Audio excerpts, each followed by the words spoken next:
काजबेगीबाट फर्किन्छौँ यो बाटोमा केही खानु पऱ्यो जस्तो हाम्रोतिर ढाबा भन्छ नि यहाँ चाहिँ के भन्दो रहेछ भने अब अटोमेटिकली कोइन हालेर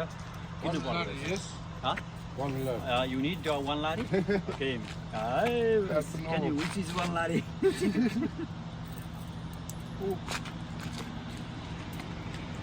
Okay, I have more money. More money. My friends need money. So, यहाँ चाहिँ अब यस्तो यस्तोमा आएर खाइँदो रहेछ र यहाँ चाहिँ के रहेछ भने यहाँको चाहिँ यो चाहिँ यहाँको टोइलेट रहेछ टोइलेट रहेछ त्यो टोइलेटमा चाहिँ त्यो टोइलेटमा चाहिँ कस्तो हुँदो रहेछ भने हामीले चाहिँ यहाँ एक लारी भन्दो रहेछ क्या एक लारी भनेको एकचोटि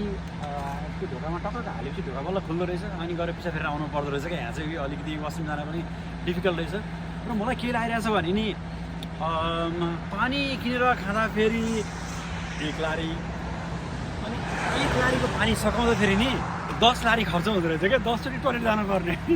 यो चाहिँ मलाई अचम्म लाग्यो okay thank you so much अब म पनि एक लारी लिएर